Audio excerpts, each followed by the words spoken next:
ಚುಮ್ಮ ಅದರಲ್ಲಿಲ್ಲ music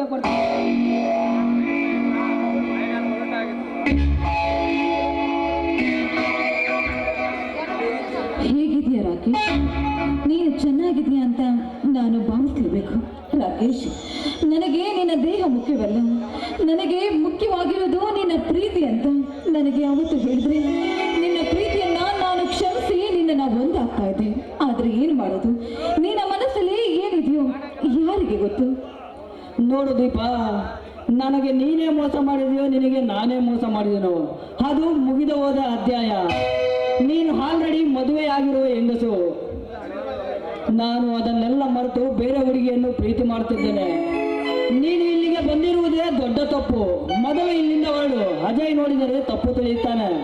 ಇರ್ಬೋದು ರಾಕೇಶ್, ಆದ್ರೆ ನೀನ್ ಈ ರೀತಿ ಕುಡಿದು ನಿನ್ನ ಆರೋಗ್ಯವನ್ನ ಎಷ್ಟು ಹಾಳು ಮಾಡ್ಕೊಂಡಿದ್ಯಾ ನೋಡು.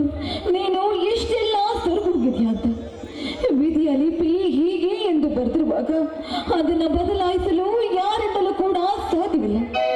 ಇಷ್ಟೆಲ್ಲ ಆದ್ಮೇಲೂ ಕೂಡ ಇಷ್ಟು ತಾಳ್ಮೆಯಿಂದ ಮಾತನಾಡ್ತಾ ಇದೆಯಾ ಅಂದ್ರೆ ನಿನ್ನಂತ ಗುಣವಂತನ ಧೈರ್ಯವನ್ನ ನಾನು ಮೆಚ್ಚಲೇಬೇಕು. ನೋಡು ದೀಪ, ಬೇರೆ ಗಂಡಸರು ಆಗಿದ್ದರೆ ನಿನಗೆ ಮದುವೆಯಾಗಿದೆ, ಈಗಲೂ ಒಂದು ಚಾನ್ಸ್ ಕೊಡು, ನಿನ್ನ ದೇಹ ಮುಟ್ಟಲು ಎಂದು ಕಾಡುತ್ತಿದ್ದರು. ಅದು ನಿಜ. ನನ್ನ ಪ್ರೀತಿ ನಿಜವಾದ ಪ್ರೀತಿ.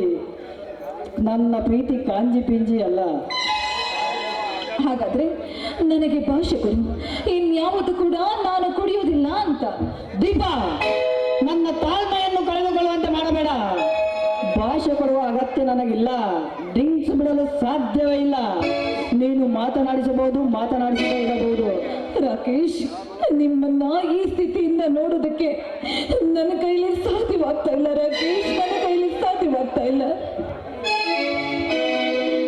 ನೋಡು ದೀಪ, ನಾನು ಕುಡಿಯುವುದು ಬಿಟ್ಟರೆ ನನ್ನ ಜೀವನೇ ಹೋಗುತ್ತದೆ. ಪರವಾಗಿಲ್ಲ, ಆದರೂ ನಾನು ಕುಡಿಯುವುದು ಬಿಡುವುದಿಲ್ಲ. ನೀನಿನ್ನು ಹೊರಡು. ನೋಡು ರಾಕೇಶ್, ಈ ನೀನು ಇಷ್ಟಪಟ್ಟಿರೋ ಮನಸ್ಸು ಜೀವಂತವಾಗಿ ಬದುಕಿರ್ಬೇಕು ಅಂದ್ರೆ ನೀನಿವತ್ತು ನಿರ್ಧಾರ ಮಾಡಲೇಬೇಕು, ಕುಡಿಯೋದನ್ನ ಬಿಡ್ಲೇಬೇಕು. ನಾನೀಗ ಮತ್ತೊಬ್ಬನ ಹೆಂಡತಿ ಅನ್ನೋದು ನನಗೆ ಚೆನ್ನಾಗಿ ಗೊತ್ತು. ಆದ್ರೂ ಕೂಡ ನಿನ್ನ ಆರೋಗ್ಯದ ಬಗ್ಗೆ ಇಷ್ಟೊಂದು ಕಾಳಜಿ ಮಾಡ್ತಾ ಇದ್ದೀನಿ ಅಂದ್ರೆ ನಿನ್ನ ಮೇಲೆ ನನಗೆ ಎಷ್ಟೊಂದು ಅಭಿಮಾನ ಇದೆ ಅನ್ನೋದನ್ನ ಯೋಚನೆ ಮಾಡು ರಾಕೇಶ್. ದೀಪ ದೀಪ ದೀಪ, ದಯವಿಟ್ಟು ಇಲ್ಲಿಂದ ಹೊರಡು ಬಿಡು. ಅಜಯ್ ನೋಡಿದರೆ ನಮ್ಮಿಬ್ಬರ ಬಗ್ಗೆ ತಪ್ಪು ತಿಳಿಯುತ್ತಾನೆ. ಮೊದಲು ನನಗೆ ಭಾಷೆ ಕೊಡು. ಆಯ್ತು, ಕುಡಿಯುವುದಿಲ್ಲ. ನೀನಿನ್ನು ಹೊರಡು. ನನಗೆ ಸ್ವಲ್ಪ ಇಲ್ಲಿ ಕೆಲಸವಿದೆ, ನಾನು ಬರ್ತೀನಿ. ಸರಿ ರಾಕೇಶ್, ನಾನಿನ್ನು ಬರ್ತೀನಿ. ಓಕೆ, ಬಾಯ್.